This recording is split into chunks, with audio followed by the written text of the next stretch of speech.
Bonjour tout le monde, bienvenue donc à cette présentation. Merci d'être là. Donc, ce que je vais faire aujourd'hui, je vais d'abord, après quelques remarques introductives sur la problématique, et ce qui m'amène à explorer cet aspect de la science des données, c'est-à-dire son implantation dans les organisations, parce qu'on en parle beaucoup comme quelque chose d'assez progressiste, d'intéressant, mais sa mise en œuvre, son implantation est quand même assez rocailleuse. Donc, je vais retourner après ces éléments introductifs vers des fondamentaux, ce que moi j'appelle des fondamentaux, c'est-à-dire qu'on va resituer tout ça dans l'organisation, autour évidemment de l'information. Comme le dit Shalom, mon intérêt évidemment, c'est de voir l'organisation comme une manière d'organiser l'information pour résoudre des problèmes, pour essayer de répondre aux incertitudes qui sont les nôtres, et la culture organisationnelle, donc aussi, qui sera abordée après et avec l'IA. Ensuite, je parlerai des enjeux de l'IA dans ce contexte-là et surtout dans le contexte de l'organisation publique, donc, et de sa culture organisationnelle qui est quand même assez, on le sait, donc particulière, et pour de bonnes raisons, bien sûr, mais en même temps, c'est là qu'on commencera à s'interroger peut-être un peu sur cette compatibilité entre culture organisationnelle et intelligence artificielle ou sciences des données. Et donc, voir à la fin, peut-être en conclusion, une piste de solution, parce qu'on est dans l'exploration de voir comment on peut finalement mieux intégrer, mieux utiliser la science des données, l'intelligence artificielle dans le fonctionnement de l'État. Donc, on verra un peu comment tout ça peut peut-être se faire. Donc, en guise d'introduction, d'abord, cette problématique-là, elle vient, elle origine du fait que nous sommes encore assez hésitants, je dirais même parfois réfractaires à utiliser l'intelligence artificielle dans nos organisations et en particulier dans nos organisations publiques. Donc, on le voit par le rythme, au rythme auquel on arrive à introduire ces technologies. Il y a toutes sortes de raisons, évidemment, mais je le vois aussi dans les différents travaux qu'on a menés dans les organisations publiques, donc au cours des dernières années, donc à tous les niveaux, fédéral, provincial et municipal. Il y a quand même une certaine hésitation sur la question d'introduire ces éléments-là dans le fonctionnement régulier de nos organisations. De multiples raisons. En fait, on ne se cachera pas qu'il y a effectivement des questionnements sur répercussions sur l'emploi. Il y a la question de la nature du travail qui pourrait changer, la confidentialité des données, évidemment, qui est toujours très présente, la robotisation des décisions, donc qui fait peur aussi parce qu'on pense aux biais potentiels dans ces décisions. On va même jusqu'à imaginer à un moment donné que la possible singularité de l'intelligence artificielle, donc qui penserait par elle-même, éventuellement. Alors, on est plus empiriquement aussi dans une problématique qui est liée à la façon dont on gère l'information et tous les enjeux informationnels dans nos organisations. C'est encore assez en silo, segmenté, et on n'a pas de vision globale intégrée. On a des technologies, on a de l'archivage, on a de la gestion documentaire, de la protection des données, on a de l'accès, etc. Et c'est généralement assez segmenté dans la manière dont on gère ces choses-là. Donc, les risques pour moi, c'est que nous mettions de l'avant donc des politiques administratives, et on le verra avec un exemple donc, à la toute fin, un exemple qui est en fait la politique actuelle au gouvernement fédéral, qui est une avancée, mais qui en même temps, on verra un peu que ça peut devenir des codifications un peu paralysantes, c'est-à-dire qui vont laisser peu de place à l'expérimentation et finalement à l'exploration de nouvelles solutions qui sont en fait le propre de justement l'utilisation de la science des données et de l'intelligence artificielle. Donc, évidemment, tout ça tourne autour de l'information et l'information et son utilisation, donc qui est au cœur de ce débat-là en tant que tel. Mais il n'y a rien de nouveau dans ce thème informationnel, peu importe sa forme. L'organisation fonctionne à partir d'informations pour le contrôle, la prédiction, la décision. Donc, c'est des choses qui ont été très bien documentées.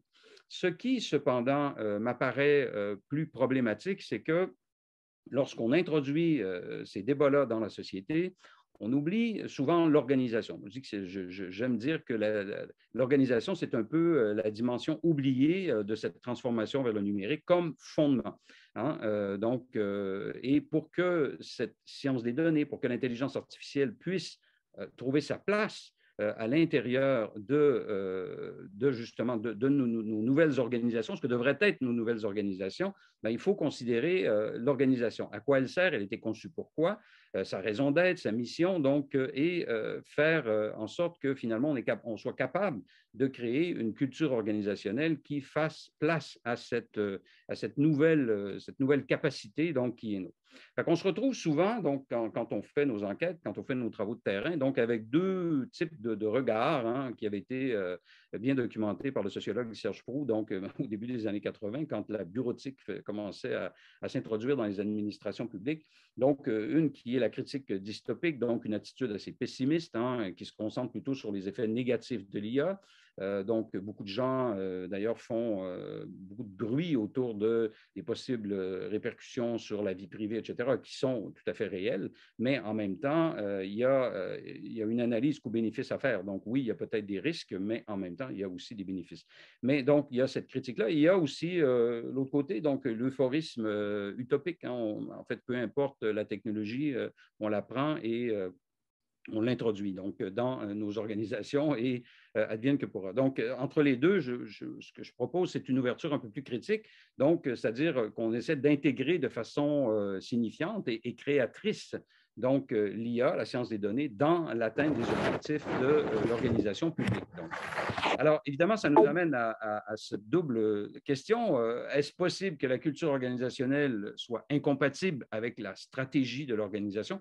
Et je vous fais remarquer que c'est une vieille question qui avait été posée par ceux qui s'intéressaient à la culture organisationnelle donc, dans les années 60. Celle-ci avait été posée par Johnson donc, dans un texte. Et donc, pour voir s'il y a cette possibilité finalement de lier les deux, donc d'avoir une stratégie organisationnelle qui est orientée vers l'utilisation de nouvelles technologies, dans ce cas-ci, et une culture organisationnelle donc, qui va être capable de l'absorber comme telle. Alors, et ça nous amène à une question un peu plus précise pour nous, c'est-à-dire, est-il possible que la culture organisationnelle de l'administration publique soit incompatible avec la stratégie des gouvernements en matière d'IA? Je fais référence ici, par exemple, à la stratégie québécoise, stratégie d'intégration de l'intelligence artificielle dans l'administration publique. Donc, quand on la regarde, elle est très progressiste, elle est intéressante, mais en même temps, elle soulève certaines questions donc assez importantes sur la possibilité de sa mise en œuvre. Donc, évidemment, les objectifs sont très louables en raison d'être de la stratégie qui vise à soutenir l'utilisation de l'IA par les organismes publics et à améliorer la qualité des services offerts aux citoyens. Donc, absolument. L'IA connaît une vive effervescence au Québec. Le gouvernement souhaite en profiter, donc, et l'administration publique donc, devrait mettre en œuvre cette stratégie. En même temps, ça soulève toute la manière dont fonctionne l'administration publique. Et lorsqu'on va plus loin dans les principes de mise en œuvre, ben, on voit qu'il y a le respect de l'accompagnement des employés de l'État, l'amélioration des services, la prise de décision demeure sous la responsabilité du personnel de l'État. Donc, il y a plein de conditions qui viennent en fait codifier la manière dont on pourra éventuellement utiliser l'intelligence artificielle, donc se l'approprier dans l'administration. Et c'est un peu la question que je pose aujourd'hui. Est-ce que c'est possible de le faire dans le contexte actuel de la codification administrative qui existe et de la culture organisationnelle qui est, je donnerai les principaux points tout à l'heure de ce que sont ces éléments de la culture organisationnelle de l'administration publique. Et donc, est-ce que c'est possible de lier les deux? Et si oui, comment on peut y arriver? Alors, c'est un peu la question que je souhaite poser aujourd'hui. Alors donc, je vais commencer par, évidemment, pour moi, ce qui est fondamental, c'est-à-dire l'organisation. Parce que l'organisation, c'est le lieu où va se dérouler, en fait, cette mise en œuvre des technologies, de l'usage des données, etc. Et on la néglige souvent, donc on néglige le fait que si nous avons des ministères, si nous avons des organisations, ben, c'est qu'il y a une mission qui leur a été confiée, il y a des objectifs et que finalement les moyens à la disposition de ces organisations-là doivent être à tout le moins considérés, à défaut d'être utilisés. Et l'IA, ben, c'est le nouveau collègue Algo, je vais me l'appeler Algo comme algorithme, donc c'est le nouveau collègue Algo qui vient d'arriver et qui est assez perturbateur.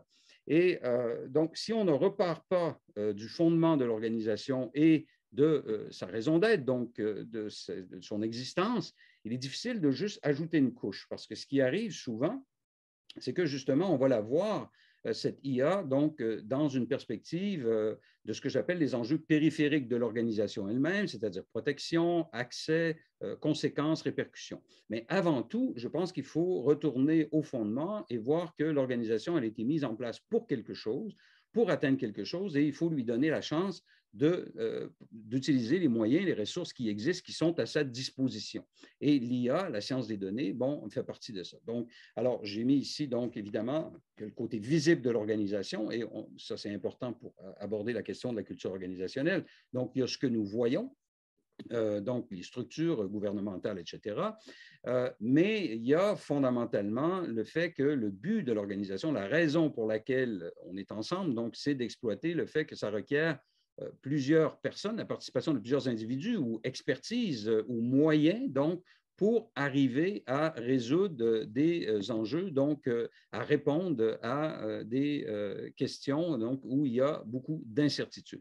Alors, c'est la fonction première du fait qu'on voit tant d'organisations, c'est que finalement, il y a beaucoup d'incertitudes et dans l'administration publique, donc, il y a énormément de problèmes, on vient de le voir avec la pandémie, qui sont extrêmement difficiles à résoudre. Donc, on a besoin de ressources pour pouvoir le faire.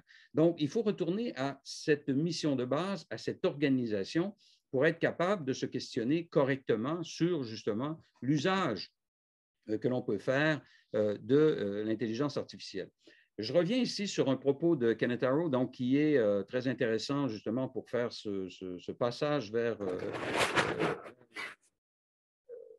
la culture organisationnelle hein, tout à l'heure. Donc, le degré de formalisation de l'organisation peut varier. Il peut être très structuré ou il y a aussi des codes, des pratiques. Donc, en fait, Arrow disait il y a des institutions invisibles, c'est-à-dire où il y a des contrats, des ententes, etc., conscients ou non. Donc, et c'est un peu la base hein, un peu de ce qu'est la culture organisationnelle, nos croyances, nos valeurs, etc. Donc, on reviendra sur ce point parce que c'est un point important.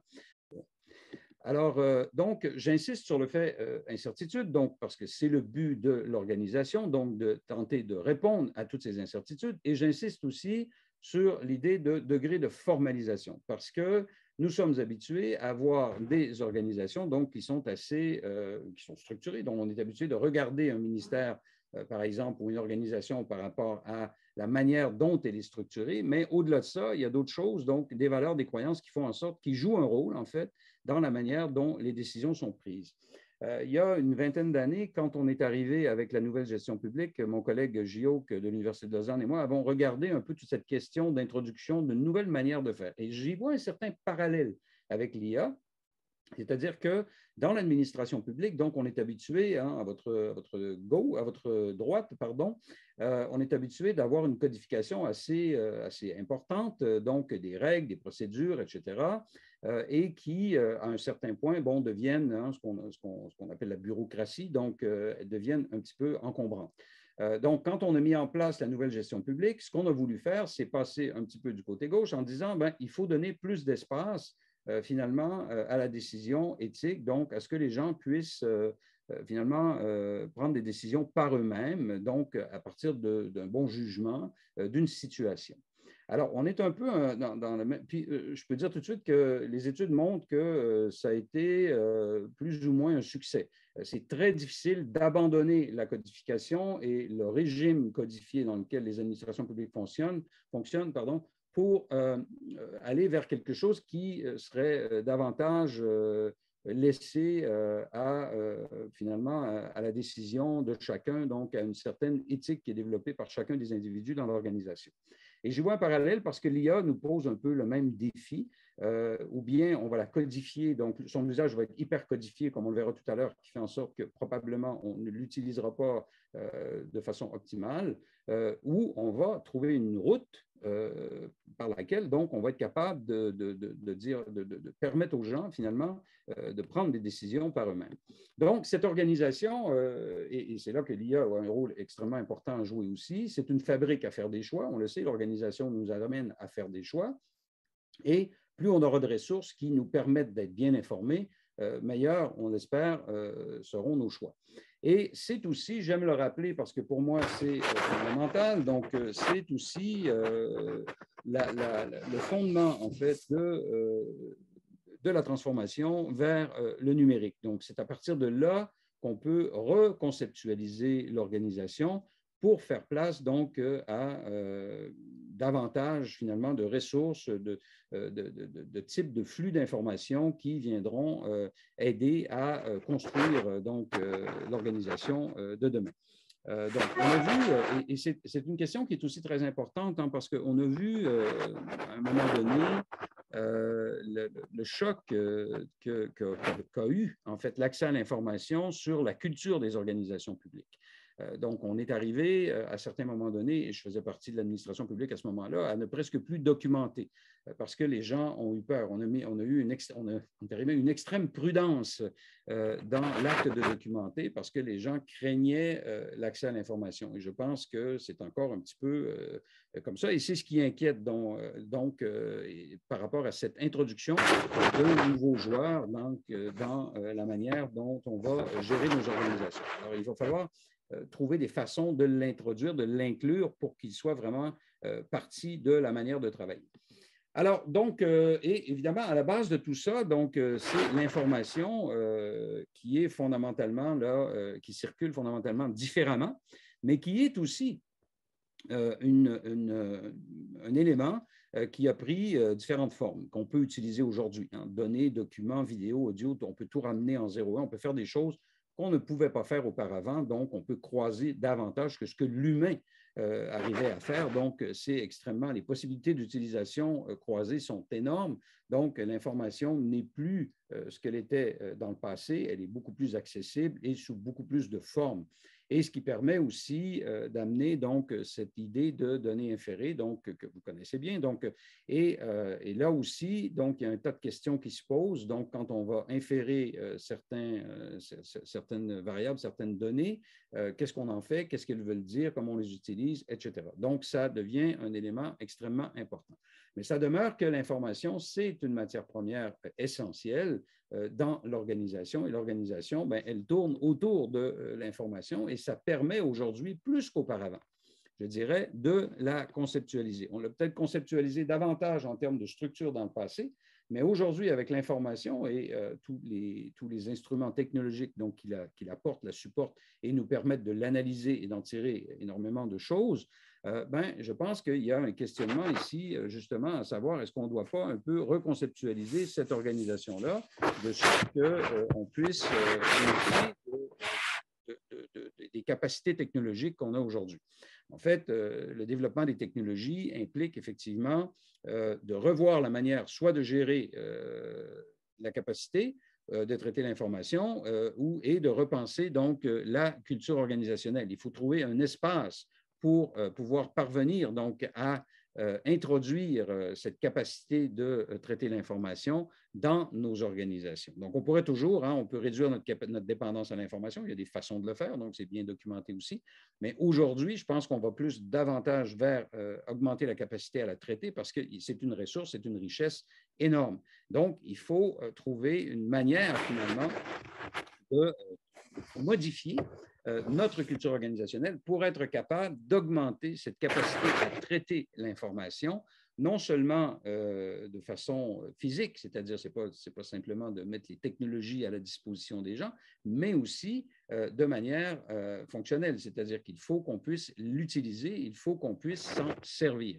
Et ça, c'est l'enjeu que nous réserve un peu l'avenir face à la culture organisationnelle et j'y arriverai dans quelques instants, à la culture organisationnelle des administrations publiques. Bon, petit retour rapidement sur la culture organisationnelle. Bon, on dit que l'identité organisationnelle a un effet sur la définition et le sens que donne la réalité. En fait, on part souvent de fausses prémices, hein, c'est-à-dire que l'environnement se compose principalement d'objets, pas nécessairement de symboles, et qu'on peut ajouter, retraiter, enlever des symboles comme on le veut, donc je dirais au gré des événements, ce n'est pas le cas. Donc, il y a une identité qui se forme dans les organisations et cette identité, ben, elle permet justement d'entretenir certaines normes de comportement. Et l'environnement, ben, ce n'est pas simplement non plus une machine, hein, ça produit une certaine régularité, oui, et une certaine prévisibilité dans la décision, cette culture organisationnelle. Donc, elle joue un rôle sur lequel on compte d'ailleurs pour assurer une certaine stabilité dans la décision, donc dans les décisions qui seront prises.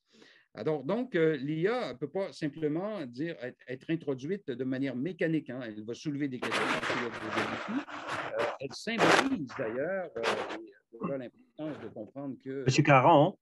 Oui. Oui, excusez-nous, mais votre micro accroche vos vêtements, je crois, et ça interfère avec votre présentation. Merci. Oui, parfait, désolé. Alors, non, en fait, il touchait à mon papier, donc je bougeais. Donc, l'IA ne peut simplement pas être introduite comme ça. D'ailleurs, l'IA soulève des questions et elle symbolise diverses choses selon chaque individu. Hein? On sait qu'il y en a qui sont pour, il y en a qui sont contre parce qu'il y a des répercussions.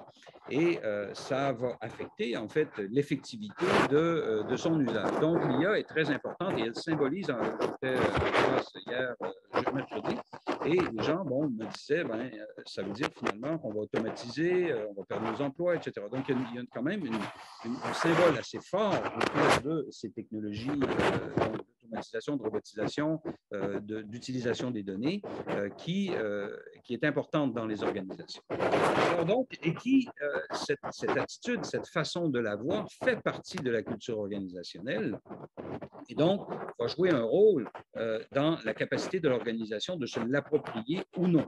Alors, ce n'est pas nécessairement des choses qui sont dites, mais c'est ce qu'on observe au fil du temps. Donc, est-ce qu'on est capable de trouver des solutions novatrices, etc., pour intégrer ces solutions-là, donc à l'intérieur du fonctionnement de nos organisations.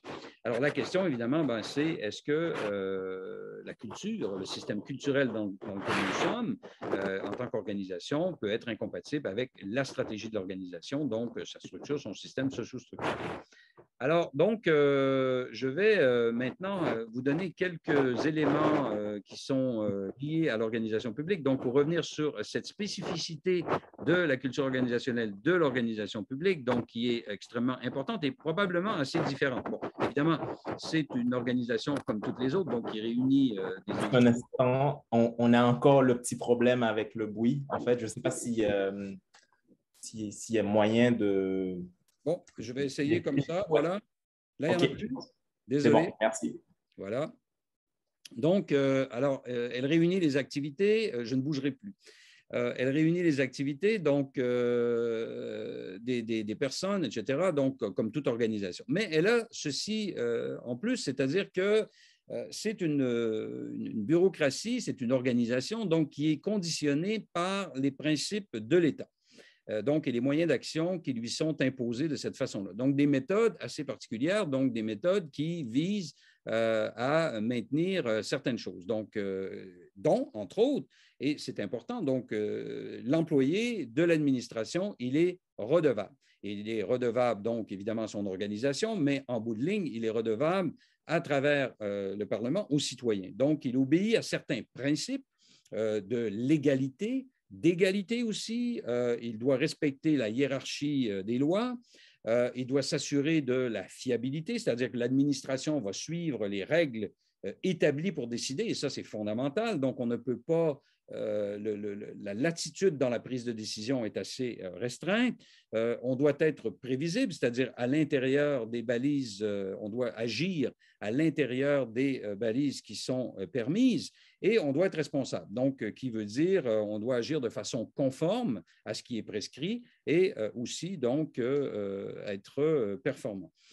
Et donc, ce qui va amener certains dilemmes, hein, entre autres, on peut juste tout de suite penser à l'efficience qui pourrait être augmentée par l'IA. Mais est-ce qu'elle entre en contradiction avec le respect de ses valeurs? Donc, par exemple, l'égalité, la question de la hiérarchie des lois, etc., les règles établies, voilà qui est une question fondamentale à laquelle, finalement, il faudra répondre si on veut vraiment mettre les stratégies d'IA en marche dans les administrations publiques. Donc, ce qui m'amène à l'IA, puis là, vous savez ce qu'est l'IA, mais je vais quand même reprendre les éléments qui m'intéressent donc, dans le cadre de cette culture organisationnelle, de ce questionnement. Donc, la reproduction d'un ensemble de fonctions cognitives. Déjà, on voit que l'IA, quand elle est assez avancée, donc avec tout l'apprentissage machine, peut quand même reproduire certaines fonctions cognitives et arriver à suggérer et même prendre des décisions. Donc ça, c'est fondamental parce que si on parle de respect des lois, de hiérarchie des lois, donc il faut s'assurer que ce qui sera mis en place puisse répondre à ces critères-là. Deuxièmement, donc, l'algorithme, donc, qui est aussi une manière d'agencer des arguments pour arriver à faire quelque chose. Encore là, ce qu'on voit, c'est qu'il y a dans l'algorithme de la subjectivité, ce que vous savez, donc, mais c'est quand même fort important parce que ça veut dire que lorsqu'on le construit dans le cadre de l'État, on doit s'assurer, encore là, de respecter les éléments donc, qui font que nous sommes dans une administration publique, les valeurs qui font de l'administration publique ce qu'elle est.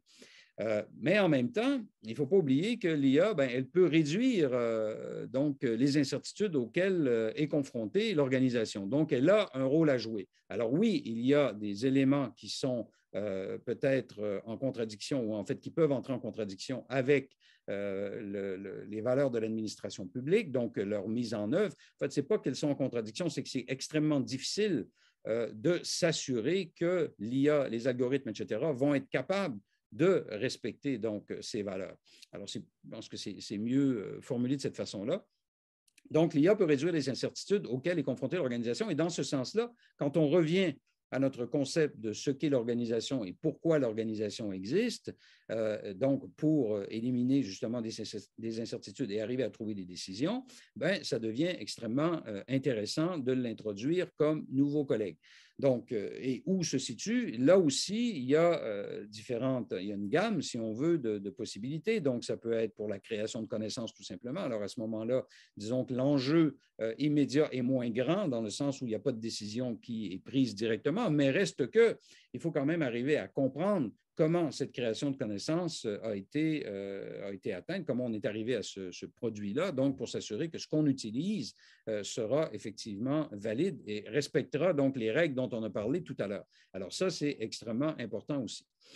Donc, proposition de décision ou décision. Donc, on n'en est pas encore tellement au fait de, je pense qu'on n'est pas rendu encore dans les propositions des stratégies gouvernementales à ce que l'IA prenne la décision. Je pense qu'on est plus dans la proposition de décision. C'est ce qu'on voit d'ailleurs dans la stratégie du Québec qui nous dit que finalement, toute décision qui touche un citoyen, ses droits, etc., sera prise par un humain.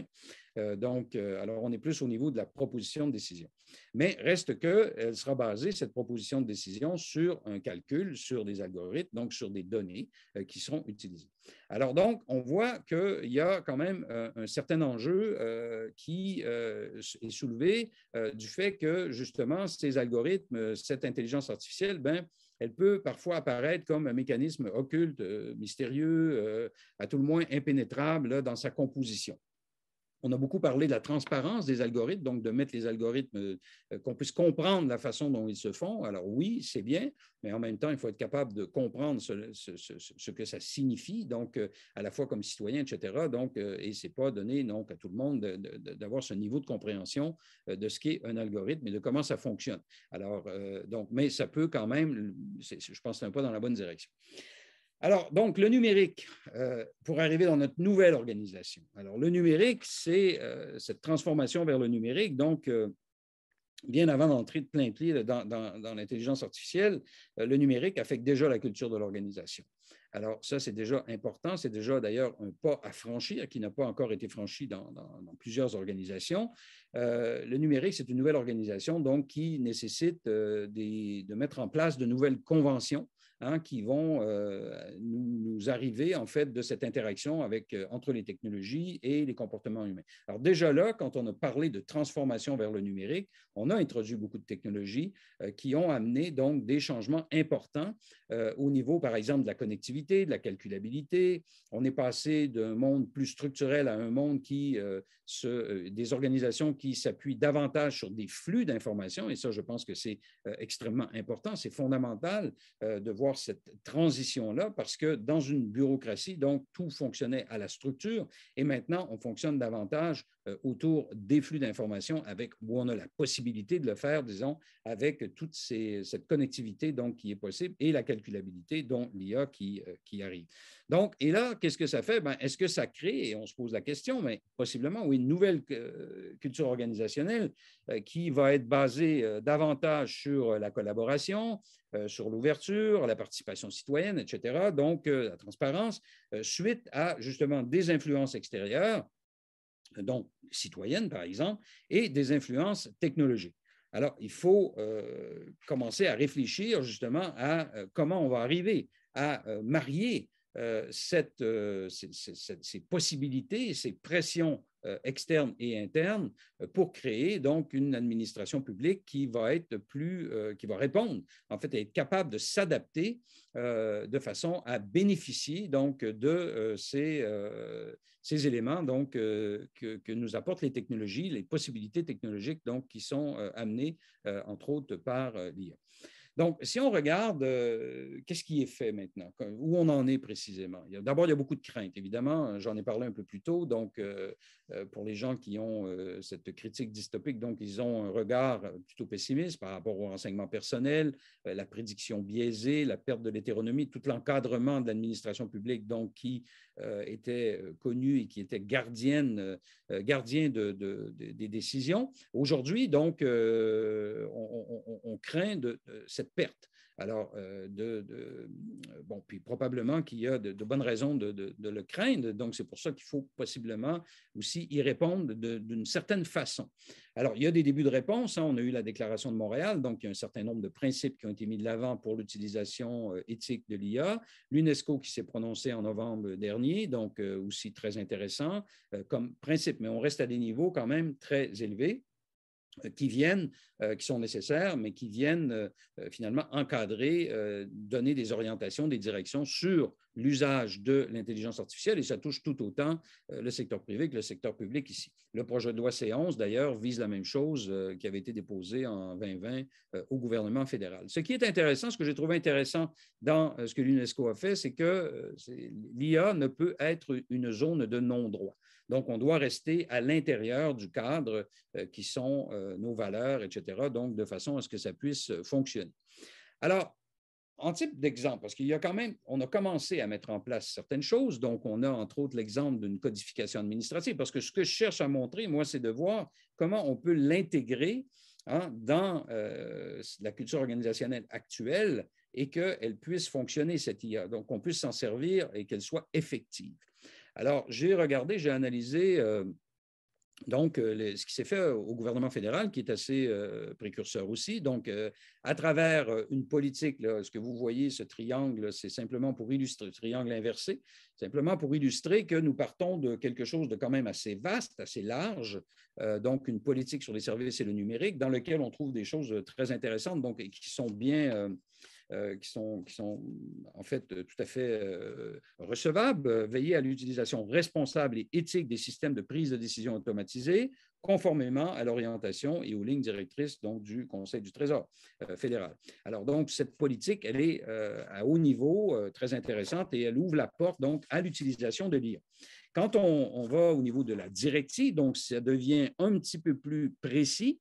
Et là, on fait référence, par exemple, à ce que je vous disais tout à l'heure en termes de ce que sont les valeurs de l'administration publique. Donc, on dit les décisions prises par les ministères du gouvernement fédéral sont appuyées par des données et sont prises de façon responsable et conforme à l'équité procédurale et aux exigences d'application régulière de la loi. Donc, déjà là, on commence à être un peu plus précis et aussi exigeant. On dit les incidences des algorithmes sur les décisions administratives sont évaluées et les résultats négatifs sont atténués au nécessaire. Donc, vous voyez que quand on se rapproche de la mise en œuvre, on devient plus précis. Et quand on va, et là, je vous invite, vous irez voir, parce que bon, c'est assez complexe, là, mais il y a tout un, c'est comme un algorithme, en fait, c'est une espèce de tracé pour évaluer l'incidence algorithmique. Et quand on rentre, et ça, tout le monde doit passer par cette évaluation-là pour pouvoir mettre de l'avant donc de la décision automatisée. Donc, on dit dans la directive, effectuer une évaluation de l'incidence algorithmique avant la production de tout système décisionnel automatisé. Alors, quand on lit ce qu'il y a dans cette évaluation-là, là, c'est un peu moins intéressant que ce que nous dit la politique. Alors, on devient très précis et presque prescriptif, en fait, de ce qui est acceptable, non acceptable. Et quand je regarde l'ensemble, bon, je n'ai pas vu, je ne sais pas s'il a été très utilisé, peu utilisé, je ne sais pas exactement ce qu'il en est, mais quand je le regarde, quoique je le trouve intéressant, parce que, bon, ce sont de bonnes orientations, mais on arrive à la fin avec l'évaluation où on a quand même des contraintes assez majeures qui vont probablement être rebutantes pour la plupart des gens qui vont vouloir aller dans ce sens-là, parce que les questions sont assez, disons qu'elles invitent à énormément de prudence qui fait en sorte que finalement, il y aura peut-être très peu de projets qui verront le jour. Il y en a peu d'ailleurs à ce moment-ci, là, au moment où on se parle, il y en a quelques-uns. Je pense qu'il y en a peut-être une dizaine au total, mais ce n'est pas énorme. Si on compare avec tout le potentiel qui peut être là. Donc, on voit comment la codification administrative, hein, rappelez-vous tout à l'heure donc, de ce graphique où je disais, il y a un côté, on forme les fonctionnaires, donc on leur donne davantage de marge de manœuvre et on espère un comportement éthique. Et de l'autre côté, on code. Mais en codant, effectivement, ici, le plus grand coût, c'est probablement pas le coût de la codification comme tel et de respect de la règle, mais plus peut-être le coût d'opportunité de ne pas pouvoir utiliser l'intelligence artificielle donc dans les administrations. Alors, je pense que ça, c'est un problème qui va ressortir. Alors, ce que moi, je propose, c'est une avenue tout simplement, mais je pense qu'il faut favoriser ce que j'appelle ici la pollinisation croisée, donc qui veut dire qu'il faut reconnaître d'abord que l'IA peut influencer la culture organisationnelle. Oui, elle va l'influencer parce qu'à partir du moment où elle joue un rôle dans l'organisation, elle va influencer la culture organisationnelle et dans un sens, c'est très bien parce que cette culture-là doit évoluer. Mais en même temps, il faut que la culture organisationnelle de l'administration publique maîtrise cette IA. Donc, il faut s'assurer qu'on trouve des manières, finalement, d'intégrer l'IA dans la culture organisationnelle, mais qu'elle ne vienne pas la freiner, cette culture organisationnelle, donc en la rejetant. Donc, il va falloir qu'il y ait de l'innovation donc, dans les manières de faire. Et je pense qu'une approche, en fait, basée sur les études de terrain, là, qui ne touchait pas nécessairement donc, à la question de la culture organisationnelle ou encore de l'IA, mais davantage sur les enjeux de la transformation numérique, ce qu'on voyait, c'est qu'il y avait une très, très faible compréhension de ce qu'est l'intelligence artificielle. Les gens ne savent pas ce que ça veut dire. Donc, ils sont obnubilés par tous les gadgets qui existent et aussi par tous les discours qui viennent peut-être des fois à l'encontre d'un usage intéressant, intelligent de ce que pourrait être l'intelligence artificielle dans une organisation. Il y a beaucoup de mythes autour de ça, donc parfois positifs, parfois négatifs, mais pour arriver donc à, je pense, une solution qui serait mitoyenne, c'est ce que moi j'appelle mes points de délibération, des espaces de délibération à tout moment dans l'organisation, donc, et qui pourraient nous permettre finalement, non pas dans une hiérarchie où on suivrait des codes, etc., mais de former les gens, en formant les gens, en leur montrant ce que c'est, et donc en socialisant ce qu'est l'intelligence artificielle, permettre aux gens de prendre des décisions et d'introduire ces éléments-là et de faire de temps à autre donc des revues de ce que donne l'usage de cette intelligence artificielle. C'est ce que j'appelle les espaces de délibération, c'est qu'on s'arrête à certains points et finalement, c'est au gestionnaire à décider de où il devrait mettre ces points de délibération, de sorte que finalement, on n'est pas dans un monde hiérarchique où un gestionnaire va voir son supérieur, etc., pour faire approuver l'usage de l'intelligence artificielle, mais c'est plutôt distribué ces points de délibération-là aux endroits stratégiques, sensibles, tout au long des flux d'informations. Donc, ce n'est pas hiérarchique, ça suit les flux d'informations. Et de cette façon-là, on pourrait peut-être tranquillement introduire et changer cette culture organisationnelle qui est très codée, très codifiée, et donc arriver éventuellement donc, à pouvoir introduire et tirer parti de l'intelligence artificielle. Alors, il y aura certainement d'autres pistes de solutions, mais quand je regarde là où nous sommes, les stratégies gouvernementales, les politiques qui ont commencé à naître et les directives et les procédures qui commencent à être mises en place, j'ai l'impression qu'on peut rapidement se retrouver un peu comme ce fut le cas avec la nouvelle gestion publique, c'est-à-dire où on voulait ouvrir vers davantage de prise de décision ouverte, d'exploration par l'ensemble de l'administration, on se retrouve de l'autre côté avec une codification qui risquerait finalement d'être paralysante. Alors donc, voilà pour aujourd'hui ma proposition.